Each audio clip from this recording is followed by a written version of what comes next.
Welcome to the Big Game Hunting Podcast, where we help hunters like you prepare for the big game hunting adventures you've always dreamed of. Now, here's your host, John McAdams. Hello, John McAdams here, and you are listening to episode 351 of the Big Game Hunting Podcast. Is the new 22 Creedmoor just the latest fad, or does this new cartridge offer significant benefits to hunters compared to more established 22 caliber centerfires like the 22-250? Today, Derrick Ratliff from Horizon Firearms joins me on the show as we talk about this new hot rod 22 caliber, and he shares some insights on why he first started wildcatting the 22 Creedmoor many years ago, what tasks he thinks are the best use cases for it, what his favorite bullets are for the cartridge, what factory rifle and ammo availability is like right now, and what the future holds for the 22 Creedmoor. Before we get started, I have a couple of announcements. If you want to hunt Africa, we're nearly full for 2025, but have 2 spots remaining for hunts in October and early November. We also literally just started booking for 2026. Availability is looking great that year. Visit bestsafarihunt.com for more details if you think 2025 or 2026 will be the year you book your dream hunt in Africa. Or shoot me an email, john@thebiggamehuntingblog.com. We'll get you set up with a great hunt. Next, the folks at Horizon Firearms are giving away 5 boxes of Hornady Precision Hunter 22 Creedmoor ammo. Sign up at the link in the show notes at thebiggamehuntingblog.com/22giveaway, and you will be entered in a random drawing for this ammo. One person will get all 5 boxes. Be sure to confirm your email address if you're asked to do so after you sign up. You have until 11:59 p.m. on 1 January 2025 to sign up. That's next week. I will randomly select one lucky listener from all the submissions to receive this ammo. Finally, if you'd like to listen to podcasts on YouTube, I recently spun this podcast off onto its own specific channel there. Check it out. Subscribe to me there. Link is in the show notes. Okay, now let's get started talking to Derrick about the 22 Creedmoor. Well, good morning, Derrick. It is a pleasure having you on the show today. I've been on your podcast, and I'm glad to finally get you on mine to talk about Horizon Firearms and the 22 Creedmoor. It's awesome, man. John, I appreciate you having me on. I love doing these things. And of course, we love talking about the 22 Creedmoor anytime we got a chance. So I met you almost exactly a year ago, January of this year at the SHOT Show, where you were having your launch party for the then brand new SAMI approved 22 Creedmoor. And I've had a chance to shoot and hunt with that cartridge a little bit this year. I've had a chance to tour your facility. And so I know a lot more about that cartridge now than was the case back then. I was very skeptical at first, but I'm more of a believer now than was the case. So we'll talk about Horizon Firearms. We'll talk about the 22 Creedmoor in this episode. But let's start talking about the 22 Creedmoor. Lead us off with an interesting story that kind of demonstrates the capabilities of this cartridge.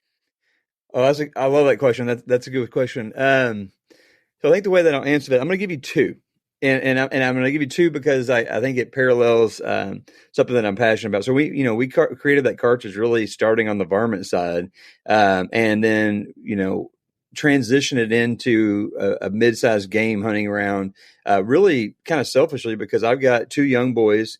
And, got my oldest boy started when he started shooting his first deer with 22 Creedmoor when he was 5. And so, first story I'll tell that I think really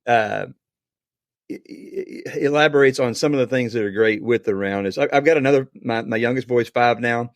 And we were heading down to the ranch for Thanksgiving, and he loves and is obsessed with anything guns. We've been watching Lone Ranger, and he just loves that stuff. So I bought him a hunting license on the way down there. Thought it'd be kind of a cool experience that he would appreciate.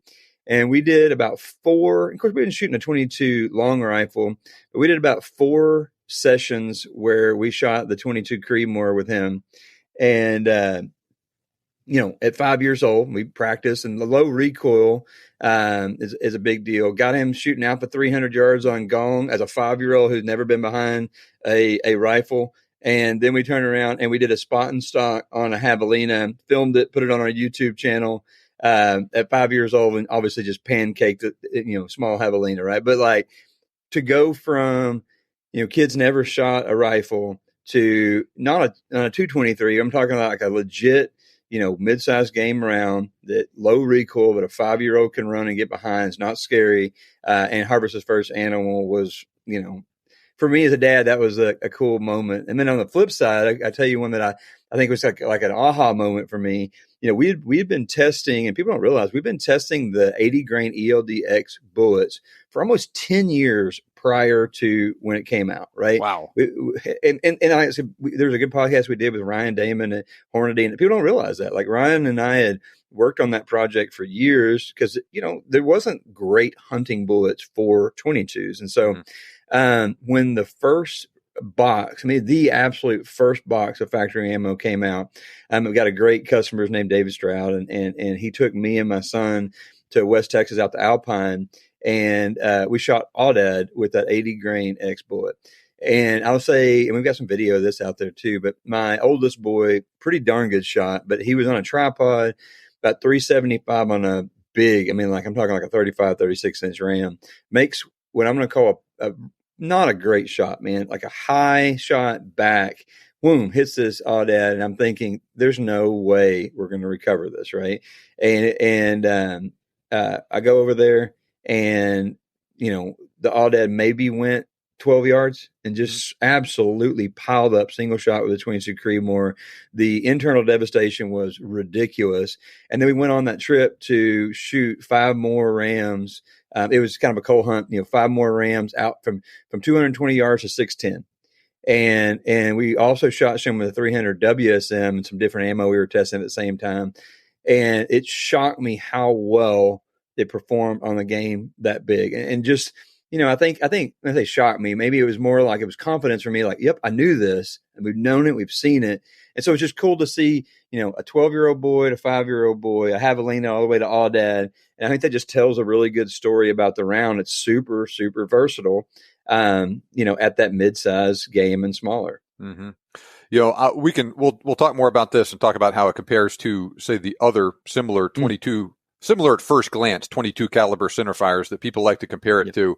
But it was interesting, ballistic gel is a simulation, and it approximates what you get in real live animals and all that stuff. So it's not a one-to-one necessarily, but I've noticed interesting trends with it where, say, shooting those 80 grain ELDX bullets from the 22 Creedmoor into gel gave me a much bigger wound cavity and more penetration than, say, an actual big game bullet for a 223 or a 22-250.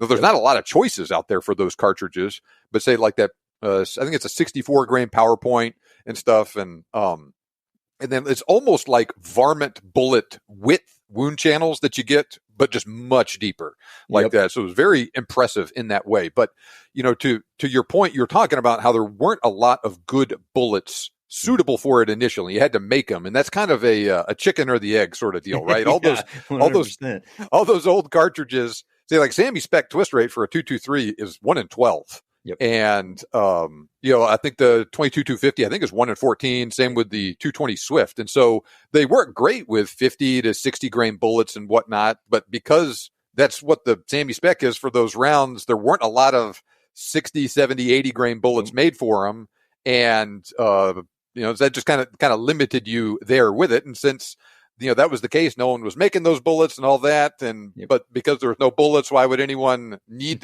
to twist one of those rifles faster and all that until, other people come along, you make a faster twist cartridge, you design some bullets for it kind of around from the ground up like that. And that turns into the deal. And now you see why it took 10 years to get there. Yeah. I mean, people don't realize that. And it's interesting, you talk about, and I think you said we'll talk about some later, but we get that comment a lot comparing it to other 22 rounds, and not just the twist rate situation, but there's a lot of case capacity differences there. So, in our, one thing that we do different in our Villain series rifles, excuse me, we offer a 22-250 and a 22 Creedmoor, both an 18-inch, both an 8 twist. So, the whole like, oh, well, fast twist, short, slow twist. Look, we're going to give you a fast twist 22-50, but at the end of the day, it's less powder. There is literally less powder. It cannot function the same. So we're doing some video filming right now, trying to get some stuff together where I am purposely pressure loading the 22-50 and the 22 Creedmoor in light rounds just to show people like, look, this is the real difference, right? So that is a very interesting deal. I can talk about that. I may kind of work on that parallel, talking about the powder capacity and all that, because you put a 22-250 and a 6.5 Creedmoor case next to each other, and they're not the same, but they look similar. Yep. Now, tell us a little bit more about the origin story of the 22 Creedmoor to, where you started messing with this so long ago, and take us to today. It was just a funny thing. We, I love predator hunting, and I'm disappointed that we get so busy now that I don't get to do as much of it. But my father-in-law asked me. We were at the ranch hunting during Thanksgiving, and he said he had a coyote come by, and he said, "Man," and he didn't shoot it. And he said, "Well, you know what? What should I have done?" That coyote came by, and I just couldn't struggle because I was deer hunting. I said, "Dan, when you see a coyote, it becomes a coyote hunt. I don't care what hunt you're on, right?" We went on elk hunt in New Mexico and heard some coyotes, and I actually called in 4 and shot a double on film, self-filming. And I'm like, I don't care. It's always a coyote hunt, right? And so what we were doing, we were doing some competitive coyote hunting, and I had a 22-50, and I've shot barrels out of 22-50s. I'm not against the 22-50. I think people think that I am, but and we had hit a coyote, and it wasn't a great shot. Hit it back with a 55 grainer, and he does the little spinny run, thing. And we looked for him, and we ended up being late to the weigh-in because it wasn't really an anchoring shot, right? Mm-hmm.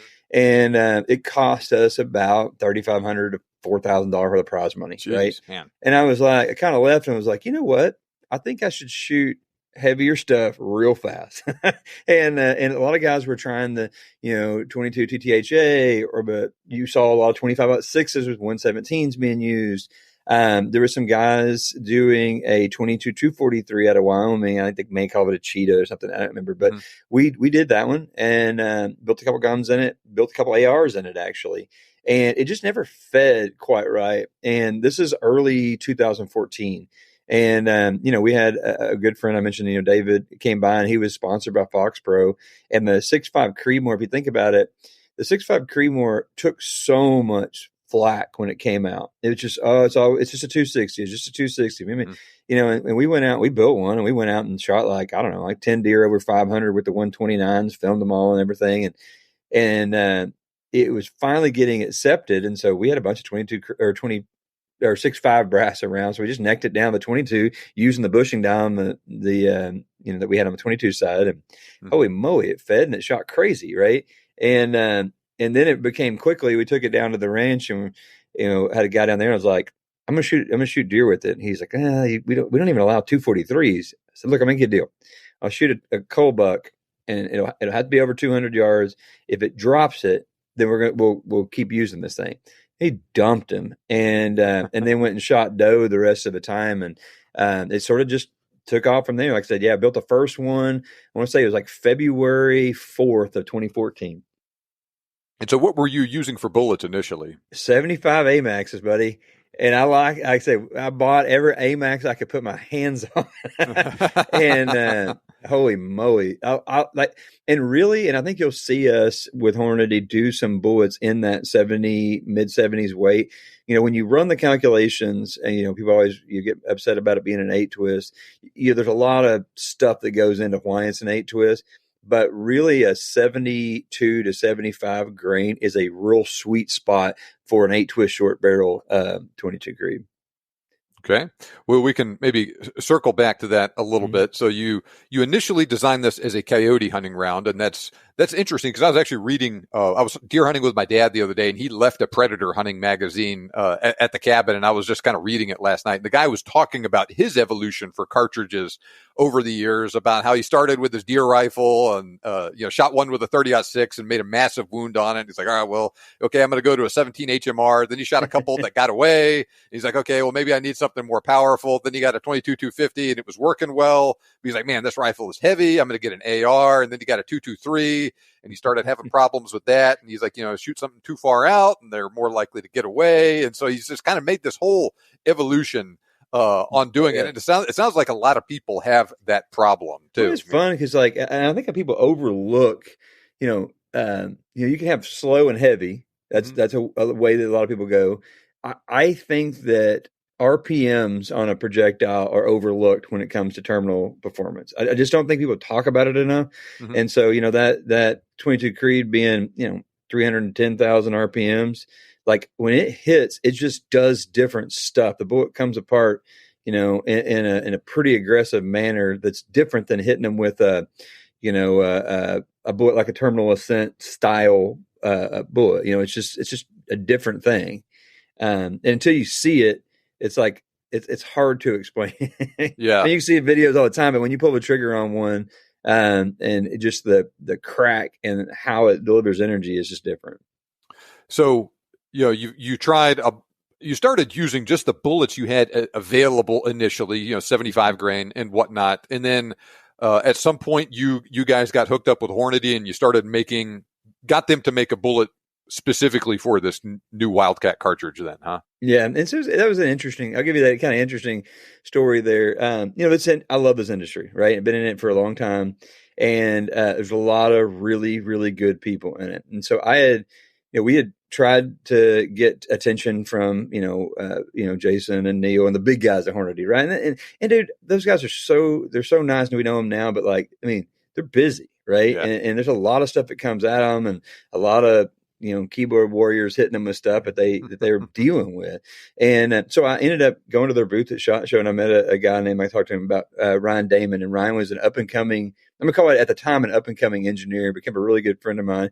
And we just have, every SHOT Show we've had lunch together, and it just we developed a really good friendship. And, so we were kind of at the same time we were doing this 22 Creedmoor thing, and we're loading different bullets with it and trying different bullets and hunting and shooting stuff. And so I sent him a rifle, and I was like, dude, just check this thing out. Right. And what I love so much about Hornady that I think is different than a lot of companies we deal with, and why I think they're innovative is if one of their engineers believes in a project, they don't stop them. They let that engineer run that project out, and they come up with some really cool stuff because of it. It's not as structured, I think, as a lot of people would think, which is, I think, gives them just mass advantages, right? Mm-hmm. And so, Ryan created the 88 grain bullets, the 280s, and sent me some other, 70s and different grain weights and stuff, and just sent me a bunch of test ammo. And so we went back and forth for a while. And we started, like I said, 10 years ago, started shooting that 80. And then, at the same time, the Valkyrie came out, which really put a damper on when the 22. If the Valkyrie wouldn't have come out when it did, I think we'd have seen the 22 Creedmoor from Hornady much earlier. Mm-hmm. Because it caused some complications with bullets, and I think that's a lot of things people don't understand. Like they have to spec a twist rate for a bullet based on what the cartridges that are out there at the time, right? Mm-hmm. And so that 88, I think, is spec'd with the 6.5 maybe or 7 twist barrel, but that doesn't work in a 22 Creedmoor. But the 22 Creedmoor didn't exist in the same way at the time. So, that bullet would probably be spec different today. And so, it slowed the 22 Creedmoor down. So we ended up going to Peterson cartridge. Peterson made the brass for it, and loaded a lot of Atex ammo for us. Now, of course, Peterson through Spark, they don't do that anymore. And it got bigger than we could handle even through Peterson. And so we were at Dallas. I've told this story a million times, but we were at Dallas Safari Club show, and I, in the bathroom drying my hands, and Neil Davies comes in, and he's like, "Hey, Derrick." And I'm like, I didn't even know Neil knew who I was. Right. Yeah. And the first thing he says, "Well, how's the 22 Creedmoor?" I said, "Man, this is what we're doing on it." And he was like, if you know Neil, he's excited all the time. Right. And he's like, "Shoot, we're going to do that. Let's do that." And so, next thing I know, a couple of days later, we're at SHOT Show with Jason, and boom, here's the 22 Creedmoor, right? And I think it's, cool. And again, I think that tells a lot about their DNA and why we like working with them quite a bit. But, so that's kind of the evolution. It was a overnight success in 10 years in the making. Yeah. That same old story you hear over and over again, man. Yeah. Yeah, you're just slaving away, and it seems like nothing's going on, and then just boom, kind of everything happens, man. Yeah. Well, go ahead. No, it's fine. All right. I was going to add one last thing. I think that people don't realize, I think people still don't think it's that popular. And now for us, like I said, when we talk about Westford, we were a custom rifle manufacturer. We still do custom rifles, but when we started doing the 22 Creedmoor and dealers, we've grown from 10 dealers to 180 dealers plus distribution. We went from first year between 22 Creedmoor came out, we did, and I don't mind sharing the numbers, we did about 950 rifles in the Q4, right? we'll finish over 4,000 rifles in 2024 and on pace to be close to 8-ish in 2025. Mm-hmm. And so a large percentage of that's 22 Creedmoor. And so the guys out there that are listening but don't think it's popular, I'm telling you, it's like the 6.5 wave for a long time. Nobody wanted to believe it until you get a chance to pull the trigger behind it. So we've danced around it a little bit. I'll play devil's advocate with the argument that you get all the time. Like, well, listen, what is different about this 22 Creedmoor? It just sounds like my 22 250. Actually, my 22 250 is actually faster and flatter than your 22 Creedmoor, Derrick. What's the deal? Why do I need to buy this new rifle? Dude, I have, like I said, we have that question a million different times. And the way that I'm going to answer it, two things. One, we're going to be putting out some video that's going to show you neck to neck, because I don't think people really believe me, but let me talk about it fundamentally, right? So you talk about twist rate. So let's say, and again, for us, we make both rifles in an 8 twist. So I can take away twist rate as part of the argument. When it comes down to it, it's sheerly math, right? And that's the amazing thing about math, right? His numbers don't lie. Mm-hmm. And so you're talking about 7 grains ish difference in case capacity. And so just from an explosion factor, I put the same bullet behind 7 grains more powder, it's going to be faster. Now, the other thing that people, I think, don't really understand, and again, I love the 2250. I'm not against the 2250. And maybe in your hunting occasion, you don't need to think about, BC and stuff as much. But here's my kind of thoughts behind it. Yes, we shoot an 80 grain bullet, and because that bullet is heavier, it is slower than you shooting a 55 grain bullet with less powder. Mm-hmm. Now, if we put them together, it's obviously going to be significantly faster. So the question becomes, like, what is the real advantage of shooting high BC bullets? So when you think about the ballistic advantage, the easiest comparison is, and I'm going to compare it to the 220 Swift, because we've done this for, a million different times. If you look at the 220 Swift with like a 40 grain bullet, just rocketing at like 4,000, right? Mm-hmm. And if I take a 75 in the 22 Creedmoor at 3,450, 3,500, let's say it's right there. And if I fired them at the exact same time, because of the BC of the 80 grain bullet, the 22 Creedmoor is going to pass the Swift bullet in the air at about 320 yards. And at 500 yards and a 10-mile-an-hour wind is going to drift about 8 inches less of wind drift. So the question you've got to ask yourself is, does that matter for the type of hunting I'm doing? For me, the thing that I think is really interesting, I love predator hunting, and I love it because I'm shooting a 2-liter bottle turned sideways on a distance that I kind of know that's moving, right? And you don't have much margin of error to hit that small target. And so what's unique about it is 8 inches at 500 yards is a lot. That's a lot, right? You think about a Coke bottle. That's the difference between miss and not hit. So mm-hmm. I've seen in the gun world, it's all about just reducing your margin of error. If you say, hey, man, I'm only shooting 100 yards. Yeah, great. Run the 2250, but don't run the 2250 in a 50 grainer on deer. Mm-hmm. And this is coming from a guy that's done it. In Texas, we shoot everything with everything, right? It's just not. I don't think it's enough energy, that small bullet, to really do, deer, where like that 80 running comparable speeds is a lot more energy. It just is. I was telling you before we started recording, I did a side-by-side comparison. I haven't released this yet, but it will be coming out on YouTube and on podcast. But side-by-side comparison, 22 250 versus the 22 Creedmoor. And I was shooting the 80 grain ELD. I think I was shooting the match bullets out of the 22 Creedmoor this day, but I mean, the ballistics are the same with the ELDX. And I was shooting that with the 50 grain Superformance varmint line in the 22 250. And so it's not doing 4,000, but it's doing close out of it. And 100, 200 yards, right, there's a difference, but not a dramatic one. But man, at 500 yards, it was just night and day.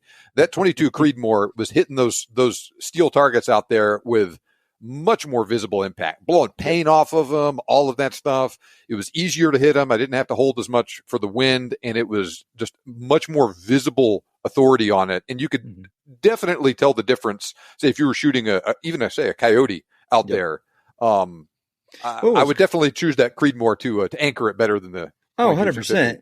And what's cool about that is, we offer them right now in both the match and the X bullets and 80s. And what's really neat, like we did a video back during Thanksgiving where we were shooting pumpkins, right? We kind of get a spoof video and did like this pumpkin power factor, right? Shot a match grade bullet and an X bullet through a stack of pumpkins essentially. And at 100 yards, it was I would say it was comforting to see what we saw, and the fact that the match grade actually put a more shrapnel a little bit deeper than even the X did at that short distance, which is what we see when we shoot deer-sized game. Is really inside of 300. Both of those bullets, you can't hardly tell on the game, and the game reaction's almost identical. But when I get out past 300 and you start getting the speed down, those X bullets really need to be, and don't quote me on this exact number, but it's like high 25s. That's where they really like sweet spot, open up and perform right. And so when you get out past 300 yards, I have seen multiple times where they penetrate through deer and exit on the other side. Yeah. So I shot a deer with 80 grain ELDX. It was not far. 110 yards, something like that. And I was hunting with a guy that is a bigger fan of larger caliber cartridges, not like really big stuff, but I mean, his idea is they do a lot of trophy whitetail hunts at this place. And he's like, if you're going to come hunt trophy whitetail here down in South or Central Texas, he's like, I think it's best if you use a 270 or bigger with a good bullet. He's like, I don't want to have to bring a dog out, try and find your deer in this thick brush and all that stuff. But he let me come out and we hunted with a 22 Creedmoor, shot a spike buck out there, and man, it just dumped that deer, just boom, just lights out, and bullet exited off the offside shoulder, and like that was it. He didn't hardly twitch, and the guy was like, "All right, man, this is impressive." He's like, I figured you would kill it, especially putting it in the right spot and all that. But it was like, I was not quite expecting it to be as impressive as that. Exactly. Well, I got a video and I'll have to share it with you. I think they're waiting on them to edit it and get it out. But we sent a gun to the music singer, Aaron Watson. I mean, you're from Texas. You might know Aaron Watson. But he sent me a video of a buck, scored a little over like maybe 205, 207. And holy moly, the blood trail was absolutely insane with the 80X bullet. It's pretty neat. So now, as we wrap up the comparison with the 22-250, just to put a bow on that deal, I was talking about how much more visible impact it had at 500 yards. That load for the 22 Creedmoor has basically twice the kinetic energy remaining at that range than that little tiny varmint bullet for the 22-250, even though it's going so much faster like that. So, and again, I want, sorry, I'm going to cut you off, but I want to say, like, I'm not, and which is interesting, is like, look, I'm not talking down the guys that use the 22-250. They have different applications and different strengths. And, if you don't need high BC fast, lots of energy, but man, these coyote competitions, I mean, we're both from Texas, right? These coyote competitions pay real money, like real money. We worked with the West Texas Big Bobcat contest, and, a bobcat in that 24-hour contest could make you $50,000. Wow. And so you got the opportunity to put down way more energy on a coyote than I'm taking the energy over not. Well, that's actually kind of a good segue into the next deal here. You talk about, say, predator hunting and whatnot. I imagine, especially being as flat shooting as this round is, that it's a good cartridge for like nighttime thermal hunting where it's hard to range, man. Oh yeah. And that's like we were saying, your margin of error, man. It's 2-liter bottle turned sideways. And that's the mentality you need to have. Yeah, absolutely. What do you think the ideal use case is for the 22 Creedmoor? In terms of hunting? Yeah, man, it's interesting. And we started thinking about this the other day. Kind of asked me that question at one of the trade shows, and I started thinking about how to answer it. You kind of off the cuff. I'm like, man, I think I have actually shot at this point probably more number of whitetail than I have coyotes with it at this point. Just because we get so many tags. I mean, I've shot blacktail in Oregon with it, shot mule deer with it. We went to Africa this year with it and shot blessed buck at 600 yards and heart of beast at 500. And, I mean, it's just, I think the sweet spot, it might be a little big for coyotes. It's like and that's why I think when you see us market with it a lot, we talk about it's mid-sized game and down. So deer, antelope, whitetail, antelope, I think and especially if you've got a kid or, woman or youth getting into low recoil, it's just fun, low recoil to shoot. And I think then on the flip side, it's like, man, because of that thing, it makes a dang good, like a superior predator round, a great mid-sized game round. And so, I will say that it was interesting. One thing that we saw that was unique, and I've had several dealers call and tell me this. Typically, when a guy buys a new gun, he'll go buy a couple boxes of ammo, and and that's fine, right? Going to shoot it a few times, and may come by and get some ammo. Even with the 2250, doesn't buy that much ammo to go with it. We were averaging 2 cases of 22 Creedmoor ammo per rifle that the dealer was selling. Mm-hmm. And that shows you that when you get that gun, it is a fun gun to shoot. And what I'm seeing is more people turn it into an all-around cartridge. Now, again, another argument we get is, it's not legal in my state for deer, or, because of that, it must not be big enough. Well, man, I am sorry that you've chosen to live in Colorado. Yeah. I mean, that's the first state that comes to mind. Yeah, man. You don't know what you guys are missing. The Wyoming got it figured out a couple of years ago and let it go for mule deer. But would I shoot elk with it personally? No, I don't think it's an elk cartridge. Have I had more customer photos and calls, people doing it in West Texas or on game range and stuff? Yeah. Have I had at least 3 guys shoot nail guy with it? 100%. Wow. Is it the rifle that I would select for nail guy? No. But if I was on a whitetail hunt and somebody's like, hey, there's a nail guy, you want to swag that for free? Would I shoot it with my 22 Creedmoor? Yeah, 100%.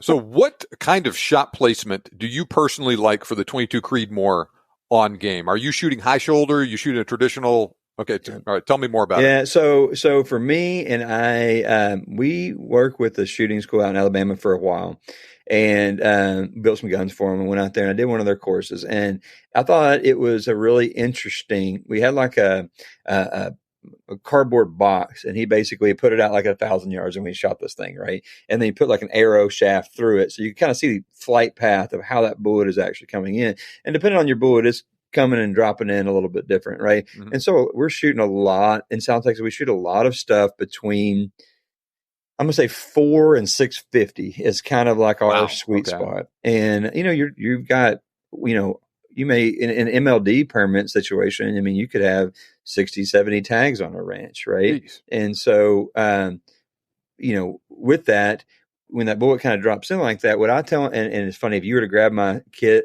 my oldest boy, Ryder, and ask him where to shoot him, it's like, shoot him in the shoulder. Like we preach that every day. Mm-hmm. And so what I do is I cut the animal in half, visually. It's like, okay, here's 50% in the shoulder space. And then I cut that half and half and aim about right there. And what I've seen is it just cracks that bone so hard and turns the lights off quick. And that's really the shot that I shoot on almost everything. African game, obviously you gotta really get that low. And then on elk and stuff, you got to stay out of no man's land because their shoulder blades come real tall and big. But we would, again, not doing elk with the 22 Creedmoor, but on Heart of Beast, we shot that Heart of Beast leg forward about mid body or about mid height. And Moe, it didn't even, just didn't move. So you got to know your game. But on whitetail, I'm half and half, shoot them in the top third and rock with it. So if you're shooting at a whitetail that is perfectly broadside to you, you're going to go straight up the center of the leg or the shoulder, and then basically 3/4 up the body. Yep. You kind of see where that shoulder makes that zigzag, and right about where it makes a zigzag. Because what you can do is you can break that kind of that strong support bar that's kind of in their shoulder blade. You sort of break that support bar, and their neck sort of comes in and wipes right behind that. And so what you're getting is shoulder shot, and then you're just shutting the nervous system off immediately. And that's why, and part of it, and this sounds stupid, people may make fun of me for this, but I kind of got into this gun thing years ago, sort of through getting a chance to do a TV show. Right. Mm-hmm. And the thing that makes impressive and every one of us in the space knows that you like to go watch a good YouTube video where an animal plants, right? So you get mm-hmm. the rear feet lock up, head come down, and it's just pretty, not a lot of, blood, not a lot of whatever. And it's just pretty. Right. And, that happens from that nervous system shock.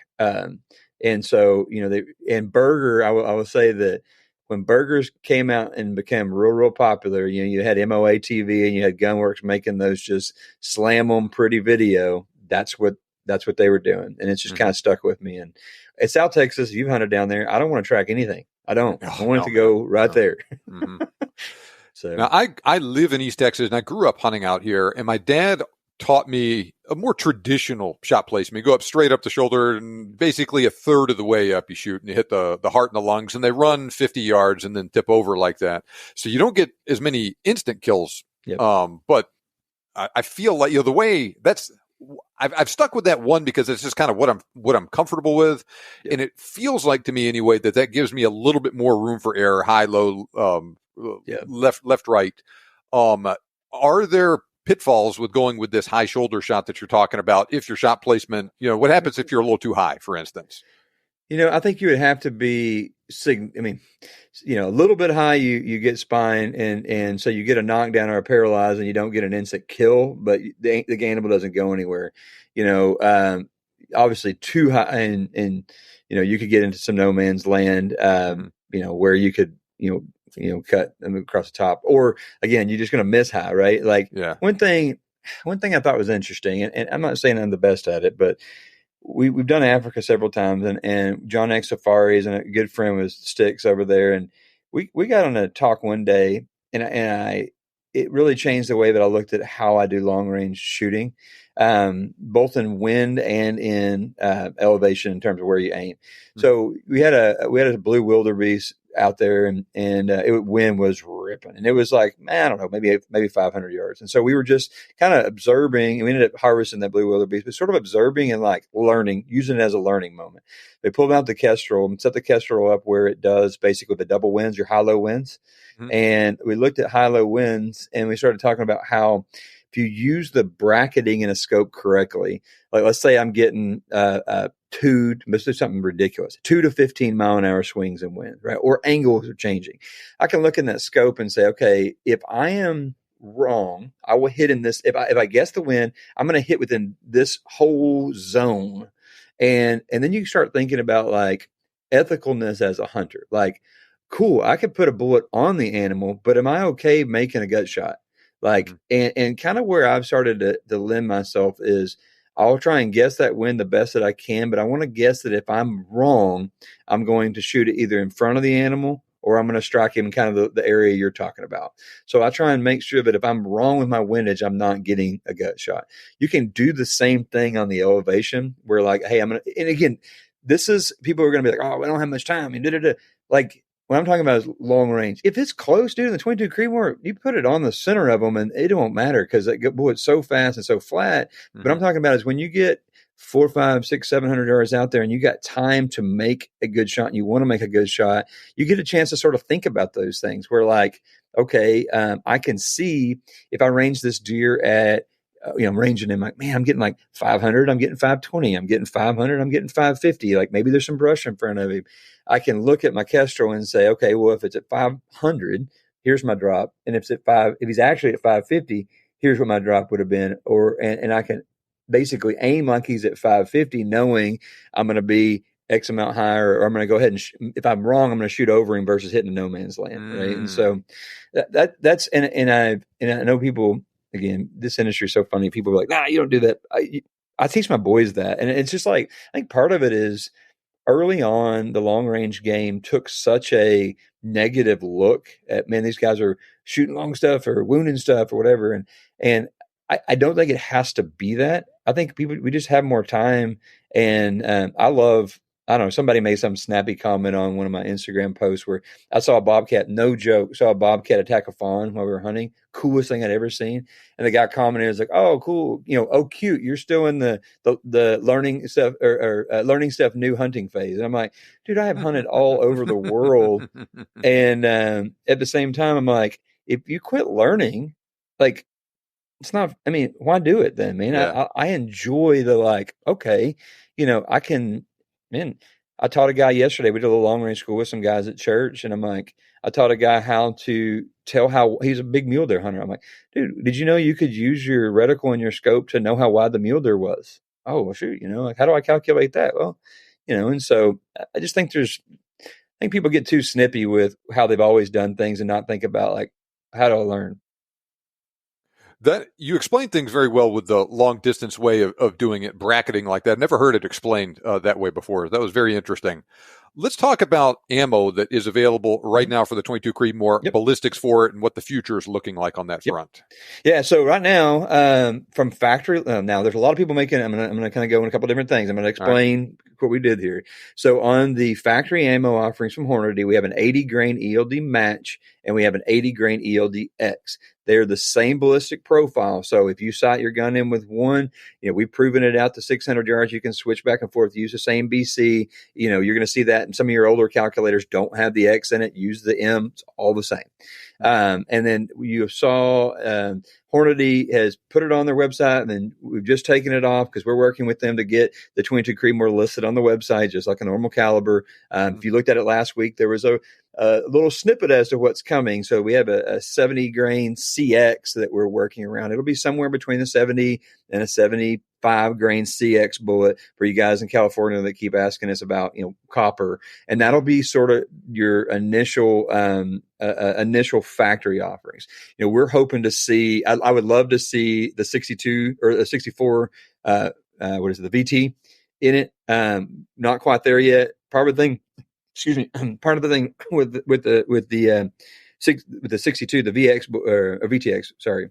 Part of the thing VT. ELD VT. I know I cannot get this right. Part of the thing with that bullet is it's really great for varmints, but at that fast, it's not good for pigs. So like the pig that you shot, the 62 would have probably just exploded. Now you shoot a coyote with it, it's gnarly and very, very fast. So I don't think we'll see that come out this year. The copper, you definitely will. And then other offerings. So, I know, and I'm fine talking about it. I know like Fierce, they make a 22 Creedmoor. A lot of people talk about that one too. They've got their dirt nap ammo that I believe it is maybe a 77 grain Sierra. Solid bullet, horrible BC when it comes to wind. Pretty dang effective on deer. But, don't expect your margin of error on the wind is gnarly with that bullet. We use that. We used to load that in the Texas ammo.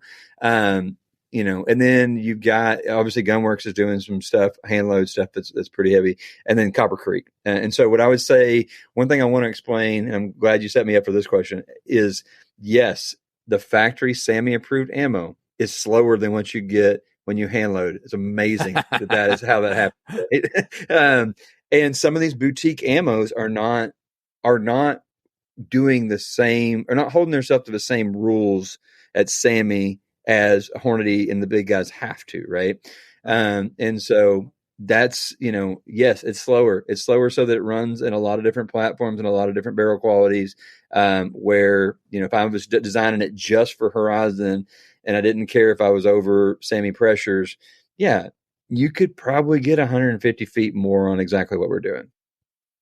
Yeah. So for the listener that doesn't know what we're talking about, specs for the bullet, 3285 with that 80 grain Hornady ELDX and match bullet. How fast are you able to push that 62 grain ELD VT on a hand load?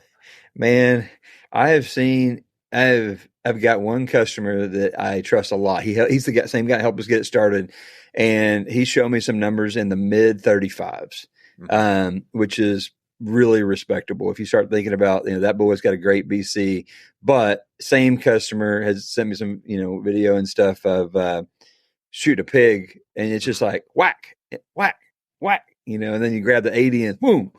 Yeah. So yeah. So out of a 24-inch barrel, so we'll talk more about rifles here in a second, but with the 24-inch Venatic you guys sent me, I was getting almost exactly SAMI advertised velocities with. I got like 3290, and then like put a suppressor on, I was getting like 3300 with it. So, and people get pretty salty because if you load that same bullet, I know a lot of people that'll run that bullet closer to 34 in that same gun.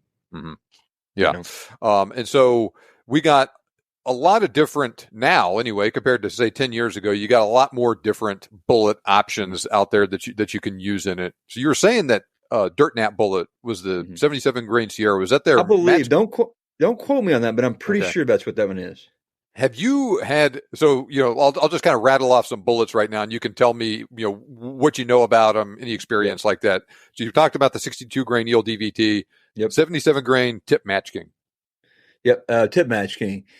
Yeah. Again, you kind of had this very forgiving bullet. Didn't seem to have quite the BC profile that we wanted, but we've killed deer with it. And it was fine. Didn't love it for coyotes. Just didn't quite have the explosion that I would expected, like the match bullet did. What about the 77 grain LRX from Barnes? Loaded a few of those, but it was just very, very few. I didn't personally, and it may have been the load, so I'm not saying it's the bullet. I didn't see the accuracy that I wanted out of it. And I don't know. I personally struggle with coppers, just as of what I think about them. And so I'm going to say no comment, but it wasn't, for me, it wasn't something that I chased. Yeah. Well, with the lighter Hornady bullet, in theory anyway, you'd be able to push it a little bit faster too, which is what you need with copper bullets. Exactly. So this was a newer bullet, I think, the 88 grain ELD match. Yep. Actually, the 88 grainer was funny. When I had the first box of prototype ammo of that, and I still have some of them. We loaded them up the day it came in, and that same customer, he's like, "I'm going on a coyote hunt." He swung by, and they gave him like, I don't know, 5 rounds or something. And it wasn't 30 minutes later. He's like, "I shot a coyote at 5:30 with this," and pretty neat. And actually, when we went to Africa this year, we went with Colton. I was going to get his last name right. Bagnoli, I think is how you say it. Great guy. And him and Seth at Hornady were both using 22 Creedmoor hand loaded with the 88s and shot zebra, shot gemsbuck, shot warthog. Dude, the performance on that was pretty dang solid. All 8 twists, but a little longer barrels, get a little more velocity behind them. They were, 22 and 24 inch guns. But like that bullet quite a bit. 90 grain Amex. No, that's funny. That is one that I have personally not messed with. This Amex is a little high. Yeah. I mean, I don't even know if that's spec for a 1 and 8 or if you need something faster. It's probably spec faster. I've seen people do it in the 1 and 8, but it's probably a better with the 7 twist. Yeah. Let's see here. Let's see what they say on their site. Yeah. So they say for the A-tip match on the Hornady website, 1 and 7 is what they say. Yeah. I believe that. So Sammy spec for the 22 Creedmoor is 1 and 8, right? Correct. Okay. Correct. Yeah. 85.5 burger. Yeah. I like me some of those. Yeah. And what I say about that one was one that we found, and this is going to sound stupid and or sound maybe redneck, I guess. I could make that one go fast enough on hand loads that when we shot bobcats, if we shot the bobcat just a little bit back, that bullet would basically pencil and then exit or open on the way out. And so when it came to fur friendly, I felt like that was my most fur friendly projectile, mainly because it was opening on the way out and not on the entrance. But yeah, man, we shot a lot of stuff with that one. Any other bullets I didn't mention that you want to talk about? There's one that I've been watching. I don't remember the grain weight, but I think it's a hammer bullet. I've been watching a lot of guys on the forum shoot stuff with that one. That's got my ears perked up a little bit just because it's something new. It's something I'd love to try. If anybody out there listening's got some data on that particular bullet and grain weight, I would like to know about that one a little more. So right now we have only 2 like real big company factory loads for it. You can get the custom hand loads and whatnot, like you said, from Copper Creek and whatnot. But only Hornady's making, like I said, the really big factory loads for it. Any prospects from any other companies coming down the line? I mean, I will say this, we have been asked by several of the big guys. What's interesting about it, there's giant guys. I mean, I would say there's like guys that look big that aren't as big as I think that most people think.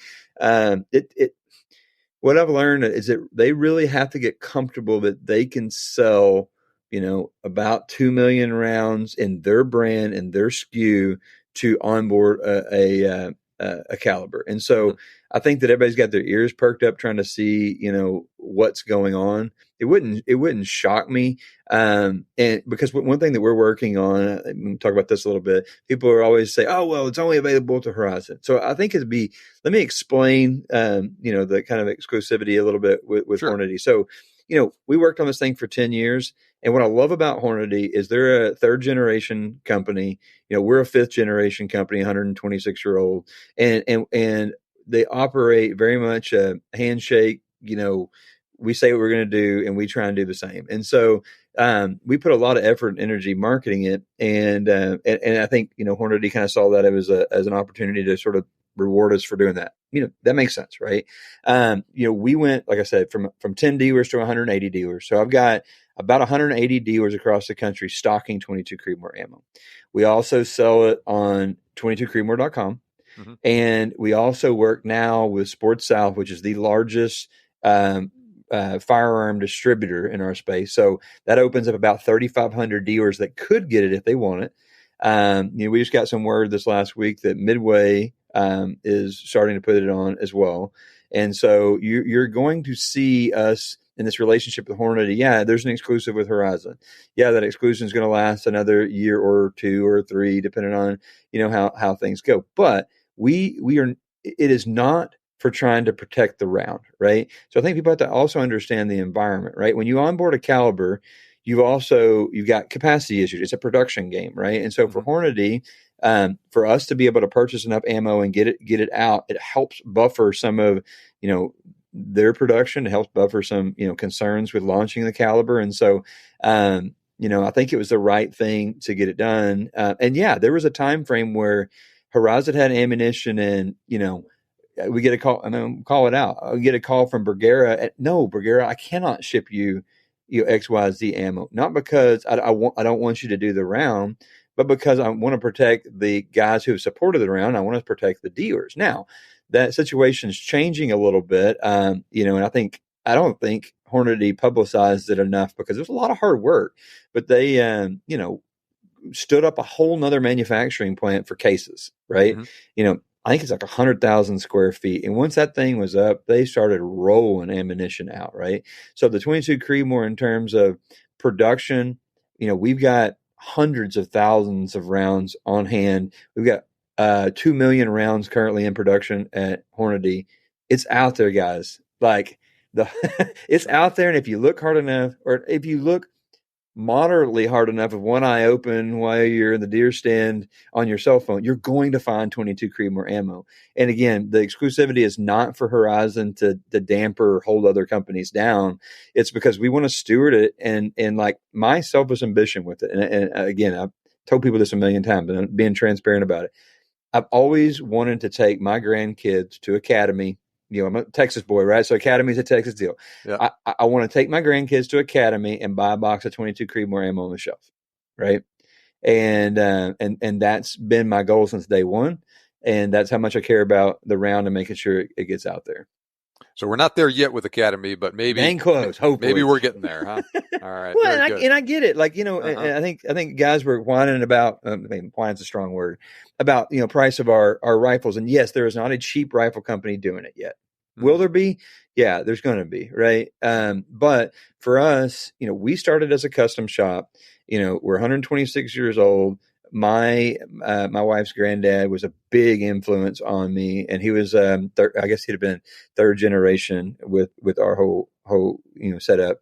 He told me one day, I said, "Mr. Don, what is the secret to making a company last as long as you have and have as many happy customers?" And we have it painted on our wall when you first walk in. It's giant. And he said the secret is you don't make cheap, sorry product, and it's as simple as that.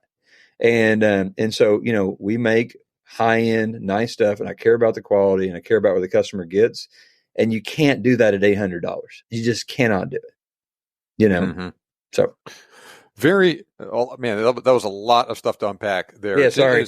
No, it's okay. And it's also talking about ammo availability and whatnot. It's amazing how much things have changed on that front over the course of this year too, Yep. and really in a good way. Because when you and I first got connected earlier this year, things were still pretty tight. We were talking about the especially the Reloader 26 shortage and whatnot for the 7 PRC and how that was having problems. And, you were saying you were limiting people and the amount of ammo they could buy for the 22 Creedmoor because you guys are having a hard time filling it. And like kind of on the same topic, but a little bit separately, say like when I was at SHOT this year, talking to all the industry people for the ammo companies are like, we're starting to catch up with ammo, but we're not there yet. And we're, like we got the 30-06 and we got the 6.5 Creedmoor taken care of. Now we're starting to switch over to a little bit more esoteric stuff that we haven't made in 3 years to keep those people happy. And then maybe once we fulfilled that, then we could talk about adding some new cartridges to it. But we still have a ways to go. And now, like companies are having sales on ammo, like they're starting to cut prices and stuff. And now your availability with this and probably everything else you sell ammo wise is a lot better than it was. And so it's all a good thing. Well, and it's such an interesting game, man. And like, and I think for me, a lot of times, growing up, I didn't understand it all. And like now, running a business and especially in manufacturing, you start learning and like giving a little more grace to it. I love, and Jason Hornady says this all the time. And he told me this the other day, and I've heard him say it on podcasts and stuff before. When it comes down to it, they are a manufacturer of small parts. Mm-hmm. And it's as simple as that, right? And it's a manufacturing game, and there's a lot that goes into it at that level. And, and I think, but even with all that crazy that, the limiting and the powder we were concerned about and like onboarding it and getting it to dealers, we were looking at numbers with them a couple of weeks ago. The 22 Creedmoor as a cartridge is up almost 900% this year. Jeez. So it's this whole like, and I love it. And there's guys out there that are like, oh, they'll never be around to stay. Dude, I'll take that bet all day. The 22 Creedmoor is going to be on the shelf and it's not going away. We'll talk a little bit more about ammo. We can move on to the rifle side. Yeah. For the hand loaders, what powder does this cartridge like? Man, if you can find it, I love shooting Reloader 26. Now, it's a little not quite as temperature stable, and it's a pain in the rear to load because the mouth of the case is pretty small. But man, you get some real velocity with it without the pressure signs. I like it a lot. The other thing, the 6.5 stay ball is really, really good. Loads much easier, really, really consistent. Not quite the same amount of speeds. My personal rifle, I've got a little 18-inch rifle, switch barrel gun. It's the same action I've had forever. I've just changed the barrel out on it. I'm using 4831 shortcut. And so it's kind of weird is like there's some Magnum powders that you would typically see in your 7 rim mags and stuff that have worked really well, where like, there's some guys using 4350, which is because it's a 6.5 powder of all, right? Mm-hmm. But you're not getting eye-catching velocities with that powder. So anyway, Reload 26, 6.5 stay ball, 100% the way I go. Do you have you played around with using small versus large rifle primers in it? Yes. And I've played around with it some here recently with the 25 Creedmoor. Man, I am not sold on the small rifle primers. I don't know, especially when it gets cold or like, you try and get the rounds cold on purpose. Like, you read a lot about hang fires with small rifle primers. Then when you get Magnum powders that just need a little more, zip to get going. Now, I understand that you get some better SDs and maybe some more pocket life with the small rifle primers. But man, I just, from a personal standpoint, I can't get behind it. It doesn't make sense to me. Mm-hmm. Yeah, so large rifle is the way to go with it then. Yeah, large rifle or large rifle Magnum. A lot of times I use, the Magnum primers. I mean, if you buy, this Hornady factory ammo, are they using this regular large rifle? Yeah. Yep. All right. Tell us a little bit about your rifles, right? You guys have quite the vertical integration going on at Casper Outdoors, and so man, we're trying. Yeah, we're trying to keep. Go ahead. No, I was going to say to tell us about it. Yeah. Yeah. So we started, long story short, we started in 2012 as a custom rifle manufacturer. My youngest brother and I sat around and we basically said, look, I want to build product for this guy's grandkids. Right. Mm-hmm. And that was kind of the mentality we took. And so, hand draw the rifle and build that particular custom rifle. We still do that. I've got a whole custom department. We only take, 3 a month. I can tell you what month you can book out to, but we literally draw that rifle with you either remote, like you can see it on a screen, or while you're in person, and it's way more of a story piece or specific use. So like, I'm going to Africa, I need this, or I'm going on a sheep hunt, I need this. All right. So then what we started doing in 2015, we started making our own carbon fiber stocks under the Iota brand. And we make stocks for us.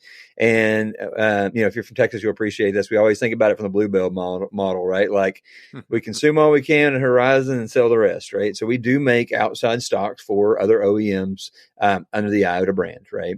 And then a couple of years ago, I'm losing track of time exactly. I don't know if time's flying here, but let's call it 2 years ago, we acquired Stiller. So Stiller was the first company that ever sponsored my TV show when I got started in this deal, and been loyal to them kind of ever since. And they're a Texas-based company, and so they were having some struggles, and when it came available, we purchased that company. It wasn't pretty. We had to move it and integrate it into our system, onboard a lot of different things, go back, and we've got a really nice 3D scanner, and go back and make sure all the parts fit right. Cause like Stiller was designed so long ago, but Jerry just kind of did it by feel. So we kind of got them right, and then designed our Wombat action. So what that allowed us to do is do what we call our core rifle line. And the reason we call it core is they're custom at the core of the rifle. And what I mean by that is, in my mind, like, production rifle is almost like a curse word, right? Like, we don't build production rifles, but we build, I'm going to call them a lightweight custom rifle that, you can't, and maybe there's some situations and I got this, or I got this buddy with this deal, whatever. It is really hard to put together the same rifle that we do in our core rifle line with the same quality of components for less than we sell that rifle for. And so what we do is we offer, our Villain rifle starts, and it comes in 22 Creedmoor as well. It starts at $24.99 all the way up to, we have a Vandal series, which is based on the Stiller Predator. Various different options there. They're kind of in the $27,000 to $3,000 range. And then we have our Vanatics, and all of our Vanatic rifles. Vanatic is a word that means all things that pertain to or obsess with hunting. It's real. Look up the word. That is a great word. But our Vanatic rifles come with a Wombat action, which is 50% of the weight of a typical action, a 23-ounce action. So they're built more. They're hyper polished DLC. That's the one that you're using. They're a high end hunting rifle. Proof research barrels on the carbon ones. I mean, kind of no holes barred on making sure that they're quality rifles. What kind of triggers do you use? TriggerTech triggers. We've used various versions of them, not hiding anything there. We've tried everything from primaries to fields to specials and we're working with TriggerTech right now, to try and, it's hard on those it's a double-edged sword, because you've got high-end customers, but you've also got customers that want production price rifles. And so trying to make sure that we can, I'll say this, cut money where it doesn't matter. Like, even in the trigger space, right? A lot of people don't know that TriggerTech has been working for years on a different housing material that cuts the cost of the housing material, but has the same great insides, right? So like, you as a consumer, how many times you take the stock off, you're never going to see whether it's a pretty black TriggerTech housing or a brushed aluminum housing, but you really care what that trigger feels like, right? And so, I think they've been working with some of the guys like us that are trying to offer better triggers, even in their great trigger line. So anyway, yeah, TriggerTech triggers. I love them. So you said proof research barrels, Yep. TriggerTech triggers, Iota stocks, Yep. Stiller actions. Yep. And our steel barrels, we use benchmark barrels. I mean, okay. Yeah, and we're not using cheap stuff. Mm-hmm. Yeah, and I'll tell you, so I've only shot the Vanatic rifle. That's the only Horizon rifle I've shot. But man, that rifle will just flat out shoot. Like, especially kind of once I got used to it and everything, and got everything dialed in. I was at you talked a little bit about your dealers a minute ago. I live in Lufkin. I go shoot in Nacogdoches at Meadow Ridge Range. Not infrequently. And I saw they had a big display case with your stuff there on display, and they have a I don't know how big the circle is, but it's a circle several inches big, several inches in diameter at 400 yards. And I sat down out there and just first shot, just nailed that target at 400 yards. And the range officer was like, man, he's like, I've never seen anybody just nail that target on the first shot like that before, awesome. Man. He's like, what the heck are you shooting? I was like, well, it's 22 Creedmoor. You can actually buy one at the place you work, man. I love it. Yeah, that's a good shot, man. We do. They came on early with us and have done really good stuff. And I think even was it Grayson Rodriguez? I think he's a pitcher maybe for maybe the Dodgers, maybe New York. Anyway, from Nacogdoches area and shops there as well. So it's been good for us. So what is the deal with the V names for those rifles? Man, I'm gonna tell you where it started, and like I don't know, naming product is a hard deal, right? And but when we started the first year doing production ish or core rifles, I wanted to use Venatic because the guy I've referenced several times on this podcast, David Stroud, he's the guy that helped start the 22 Creedmoor, and it's been just a great friend of mine. He was customer number one, right? So I was I'm working in a 2-car garage, and I've got a little lathe and I'm all by myself trying to figure out how to make this thing work. And I get a call from a guy from Waco and he's like, hey, I need a muzzle brake built, but here's this weird specs. It's this weird thing. And I'm going to basically describe it on the phone for you. And I'm driving from Waco and I'll pick it up and shoot, man. So like I jump on the lathe and build this custom muzzle brake for this kind of weird thing he'd had and meet the guy. And he's been a best friend, ever since. And so, his screen name on Predator Forum, Texas Hunting Forum and Sniper's Hide is Venatic, right? That's like his screen name.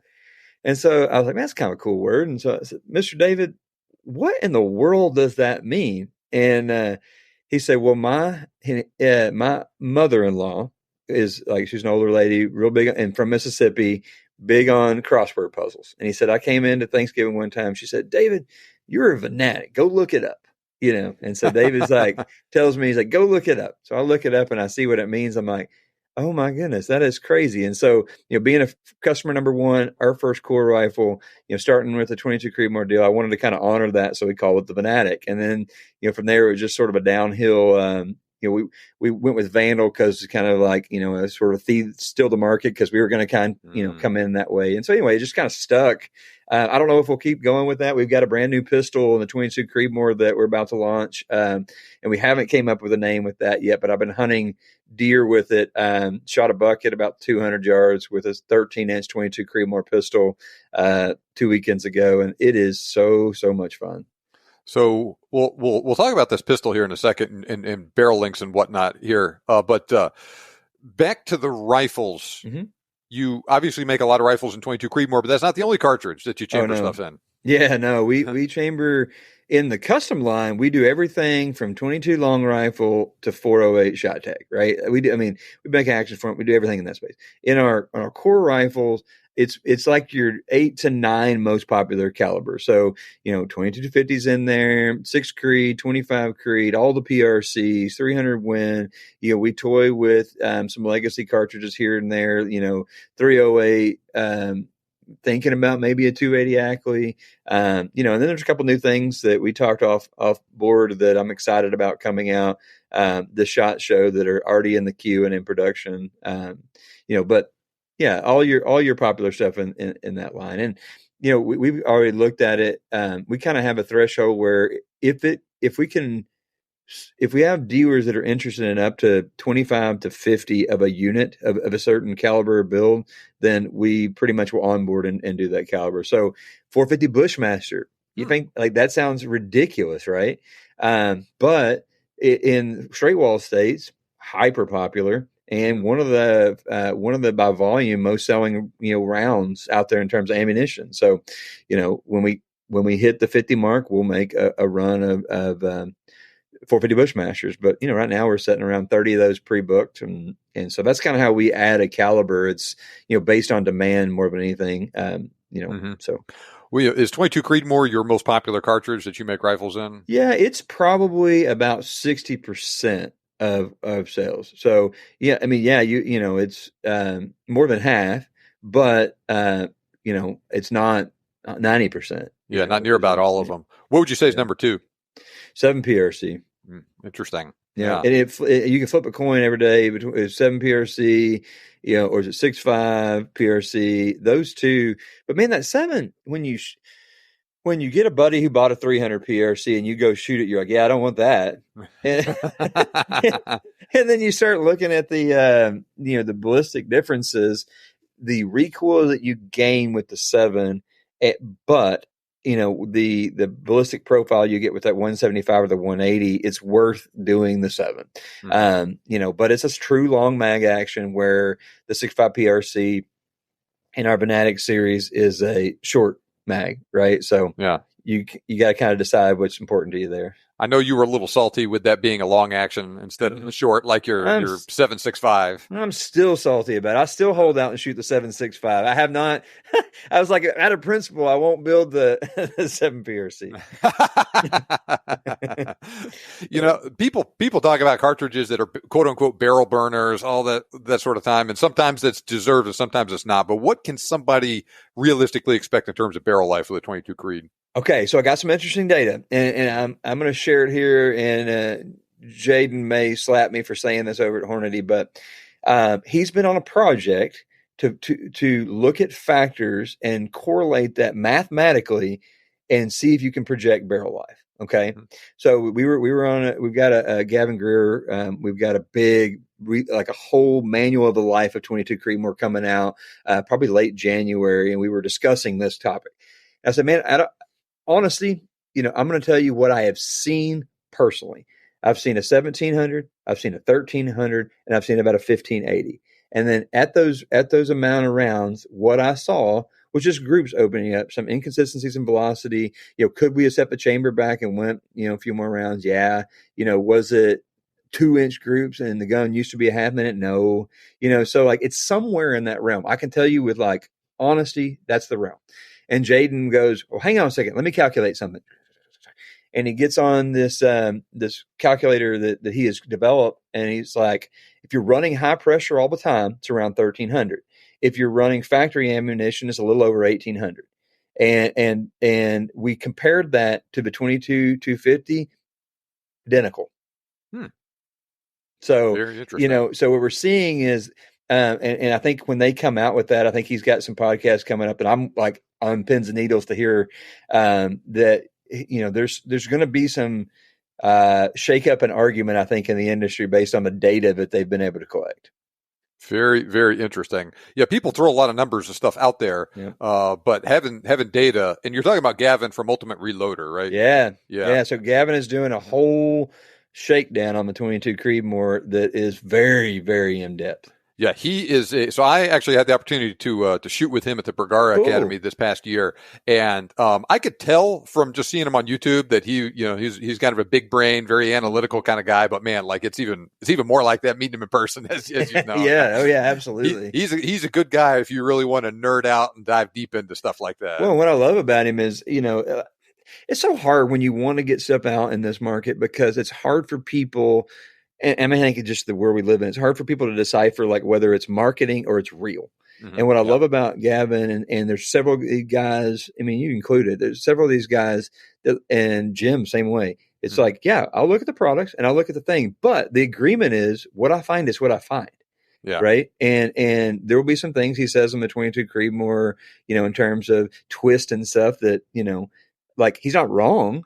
And factory ammo speeds, he's not wrong. Do I like that it's the truth? No, I don't. I mean, I'd love for the round to be faster like it is with hand loads. But what I love about, with the guys that we try real hard to work with is I'm not trying to pay for, marketing fluff. Like we don't do that. So I think what he comes out with is going to be really cool. So we talked about barrel life, and so in this, I had a discussion kind of along these lines with Gavin about it, with spin rate, right? So this is a fast twist rifle that's shooting stuff fast, and so you can get some crazy RPMs out of it, and to a up to a certain extent, like you talked about, like that can definitely help you. But does there come a point where you shoot one of these light bullets super darn fast out of it that you have a danger of them coming apart or erratic accuracy like that? Yes. Yeah, and again, that's what I'm hoping to do with the video that we're working on. I'm trying to get all the reloading done. I've just been traveling so much, but I want to overhop on the 22 Creedmoor and overhop on the 22-250 and just see what we end up with. But yeah, what most people don't know, and it's a pretty simple calculation. I like using JM Ballistic as a super easy free website. But RPMs with most projectiles like to come apart around 310 to 315,000 RPMs, right? So that's barrel length dependent, that's twist rate dependent. And what's interesting about bullets coming apart, we did a podcast with Ryan from Hornady, and I asked the question, I was like, why does a bullet come apart? Like, what is actually happening? And it's real hard to capture, but what I thought he said was really interesting on that podcast is what we think it is that the material, when they basically swedge the jacket over the lead core, that material has some residual oil in it.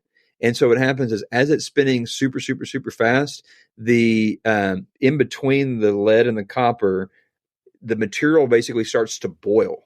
Okay. And as it boils, that gas is trying to get out. And so if you've got a cruddy rifle barrel that's really rough and it nicks the jacket differently, that gas is going to look for a bad spot in the jacket to try and push out. And once it pushes out, boom, the bullet comes apart. Right. And so, could you get a little more RPMs out of a nice barrel that's lapped and everything? Yeah. I won't even say the brand, but some of the other rifles, so you're not going to get that much out of. And so, but that sweet spot seems to be 310 to 315. And that just looks like it's with every bullet except for when you go with your coppers, when you go with, some of your solids. It's just, it's not that they're not like wicked crazy spinning. It's just that they're monolithic and they can't come apart. Yeah. Yeah. For the listener here, say that 80 grain bullet, let's just say we're doing 3,300 out of an 8 twist barrel. That's 297,000 RPM. But say that 62 grain ELDVT at 3,500, that's 315,000. Right on the edge. Yeah. Uh-huh. Yep. Yes. I was wondering, I remember you and I talked about people shooting those ELDVTs, and I wondered if that was an issue. I wonder if certain bullets are also just more susceptible to that than others too. And I'm not sure. And again, this is me just speculating. I'm not sure that's not why we're seeing when people are hitting stuff with that bullet that's not as light of skin as a coyote, that you're not seeing just really erratic stuff happen. Because it's just, when you're, and I think Jaden said this one time in a podcast, like the 22 Creedmoor is on the fringe, it's on the edge, right? Like that's what's cool about it. That's what's bad about it. That's, what the factors are. And so, yeah, I mean, we pay pretty close attention to that number thing. You get what's a fancy word in our industry? You get more bullet dispersion. It just means you get a worse group. Yeah.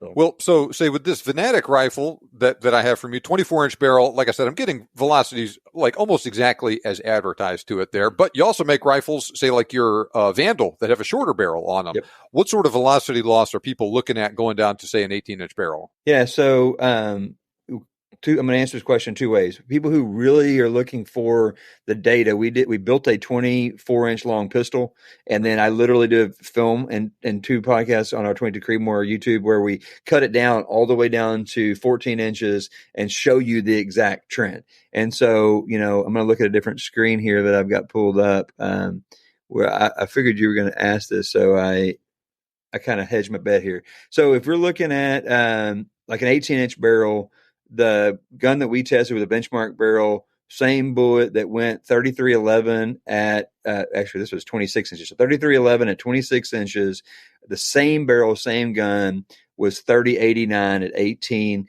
And then ultimately at 14 was 2819.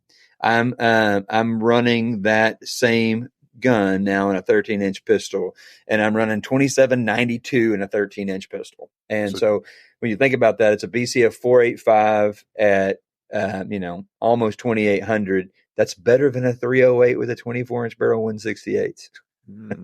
That's a good comparison. Very interesting. So like with everything, the details matter a lot. Yep. With this stuff.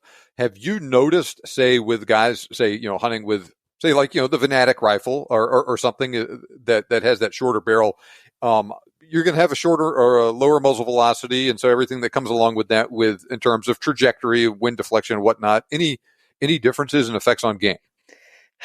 Not that I would say not with enough data that I could give you answers that would be statistically sufficient. I will say what's interesting though, what I do see is that if I was to sweep U.S. from east to west, we see more traditional builds and more traditional calibers in the east, and then you kind of start getting into the Georgia time frame or area, and you start seeing much shorter barrels. And so like from Georgia to New Mexico, short barrels, right? And then I could draw a line in New Mexico and go from New Mexico to California, longer barrels.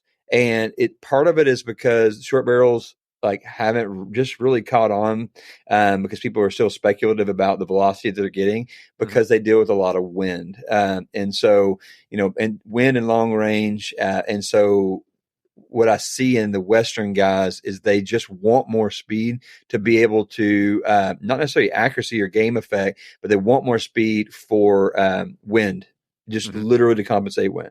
And so we sell more 24-inch 22 Creedmoors in Utah than I sell 18s, and I sell way more 18 inches in Texas than I don't even know if anybody in Texas, I say not anybody. There's very few that are like, give me the 24.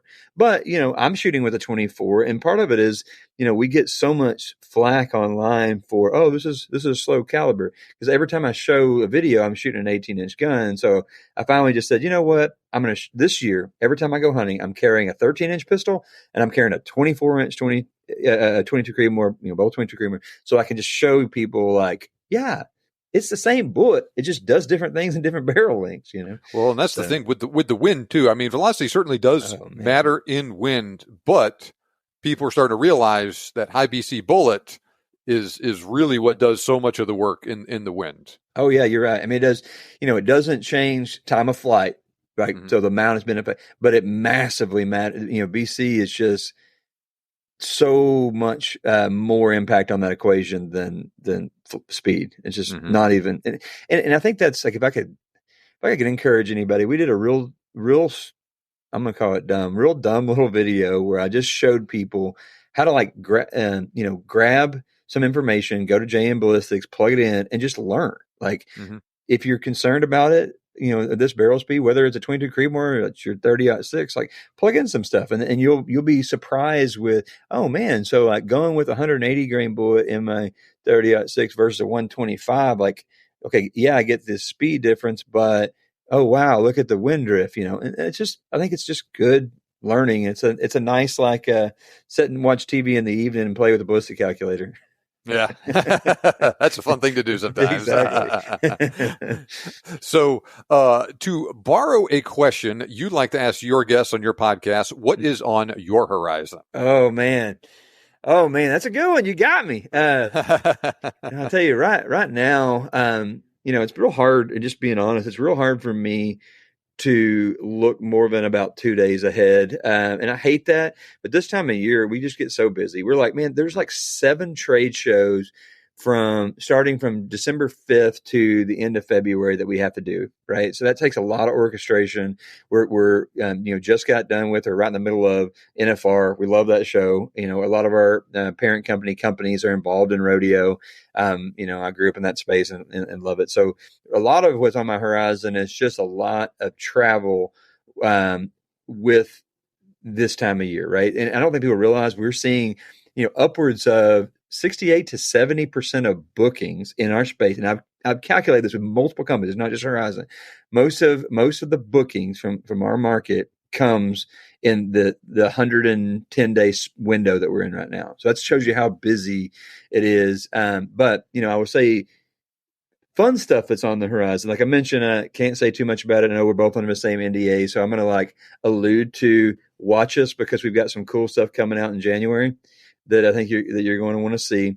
And then hopefully we're really, really close to getting, and I can talk about this in a little bit. You may have seen, 25 Creedmoor, brass and really good, 257 bullets being, released and created this year. We've got 25 Creedmoors in distribution. I've got several dealers that are doing 25 Creedmoors. And so I think, what's on our horizon, you're going to see us double down in 25. And what I mean by that is that's a really good NRL round. It really is. It's if you're an NRL hunter match guy, we're going to see us trying to support that better in the hunting off season. And then again, this other new thing coming out in January, we've got a lot of stuff in works that I can't wait to just turn it on and see what happens there. So, all right, well, very good.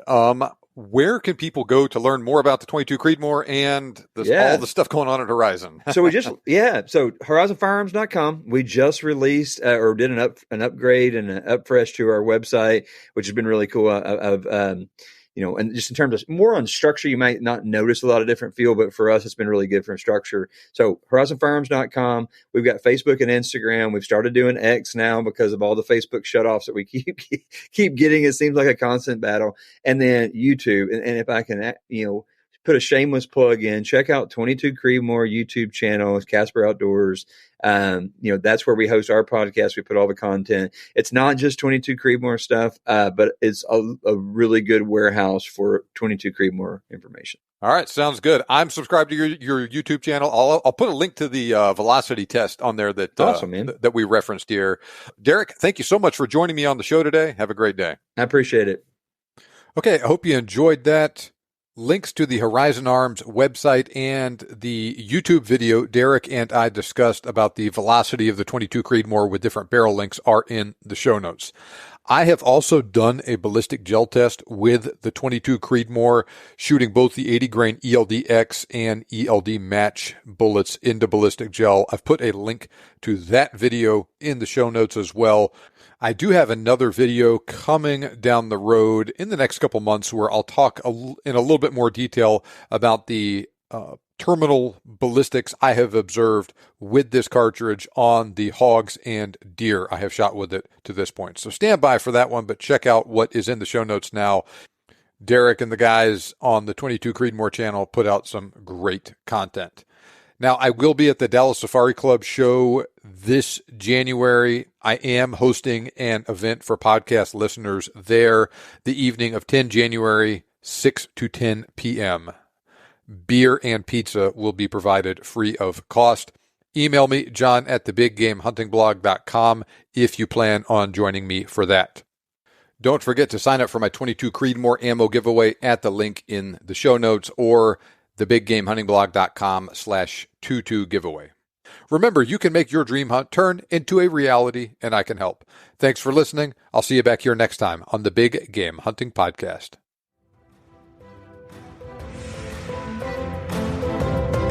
This show may be over, but we have plenty more for you on our website. For more information on today's topic, as well as lots of other useful hunting resources, head over to thebiggamehuntingblog.com. We look forward to having you back for the next episode. But until then, happy hunting.